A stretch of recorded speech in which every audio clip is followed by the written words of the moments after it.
Oh bonjour Internet, comment on va? Pour produire une œuvre aujourd'hui, peu importe laquelle, que ce soit des bouquins comme moi ou un film ou même une paire de godasses, il faut des fonds, il faut du financement. Et comment avoir des sous? Comment avoir un financement? Soit on est déjà établi et donc on est censé déjà avoir un petit peu à notre disposition, soit on n'en a pas, et faut en trouver. Quand on démarre, on n'est pas forcément dans la position de pouvoir déjà présenter le produit ou d'avoir des fonds pour le faire. Donc on revient au départ, faut trouver des sous. Et l'une des méthodes utilisées de plus en plus de nos jours pour avoir des fonds, c'est le financement participatif. Vous connaissez cela fort probablement, surtout si vous suivez ce que je fais ou si vous êtes présent sur Internet en règle générale. Il y a des plateformes comme Ulule, Kickstarter, Indiegogo, KissKissBankBank, etc. qui offrent ce genre de service. Il y a aussi d'autres plateformes comme Patreon, Tipeee, Subscribestar qui offrent des services similaires, mais c'est un petit peu différent. On va pas en parler ici, mais voilà, c'est pour dire qu'il y a de plus en plus de trucs du type financement participatif. Le principe donc des financements participatifs, c'est d'offrir un produit ou une promesse de produit et le proposer directement aux acheteurs potentiels. Si ceux-ci sont intéressés, ils font une commande et voilà, ils reçoivent le produit et vous, votre œuvre est déjà financée. Un peu comme les précommandes, notamment dans le monde du jeu vidéo, on reçoit l'argent en avance et ça aide le créateur à produire son œuvre. Il y a des dérives malheureusement dans le milieu, comme dans beaucoup, et c'est pas rare, enfin en tout cas pas si rare que ça, que certains projets disparaissent dans le néant, avec la caisse forcément, bien entendu, ou alors ils offrent pas forcément ce qui est produit, ou il y a beaucoup de retard, ou il y a des défauts, etc. Donc la réputation des financements participatifs n'est pas toujours la meilleure, même si dans l'ensemble, les utilisateurs sont honnêtes. Mais voilà, on peut nier le fait que il y a une petite portion des fois de petits, voilà, on pourrait dire arnaqueurs. C'est un peu fort, mais il faut appeler un chat à un moment. J'espère personnellement faire partie de ceux qui remontent la barre. La question des financements participatifs se fait de plus en plus présente parmi les personnes créatives, je pense, pour plusieurs raisons. Mais la plus importante et celle qui est la clé de tout, c'est que, justement, pour parler de métaphore de clé, beaucoup de portes se ferment pour des jeunes entrepreneurs. Pas plus tard qu'hier, j'ai vu sur un groupe Facebook recensant des salons littéraires ou relayant des informations à ce genre de sujet, etc.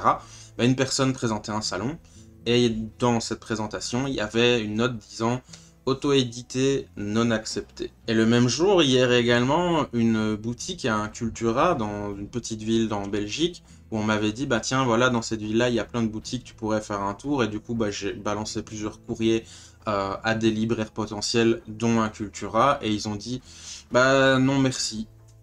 Donc, voilà. Et ce genre d'anecdote, c'est de plus en plus répandu, c'est pas si rare que ça, et c'est pas que pour les salons ou les libraires, c'est que dans son ensemble, les jeunes créatifs qui voudraient proposer leur œuvre à la vente, ils ont même pas l'occasion de le faire, ils ont même pas le droit de jouer au jeu en fait. Les unes après les autres, les solutions et opportunités de présenter, ne serait-ce que présenter son travail sont refusées d'emblée. Qu'est-ce qu'on peut faire alors? Qu'est-ce qui nous reste? Qu'est-ce qu'on peut faire pour essayer de simplement pouvoir créer? Les financements participatifs. C'est un moyen de créer son œuvre, récolter des fonds et pouvoir déjà se faire une base de départ de fans, on va dire ça comme ça. Parce que c'est le but d'un financement participatif au départ, c'est juste de permettre à l'œuvre d'exister, pas de faire du profit. Il est évident que certains arrivent à en faire quand ils ont un grand nom et qu'ils pètent les plafonds de records dans les collectes, mais voilà, le but premier, c'est juste pour créer quelque chose, que l'événement ait lieu, on va dire ça comme ça. Après, ne me faites pas dire ce que je n'ai pas dit. Honnêtement, ceux qui arrivent à réussir à faire leur beurre avec les financements participatifs, tant mieux pour eux. Mais c'est une minorité extrême. C'est vraiment très très rare. C'est encore plus rare que ceux qui se barrent avec la caisse, honnêtement.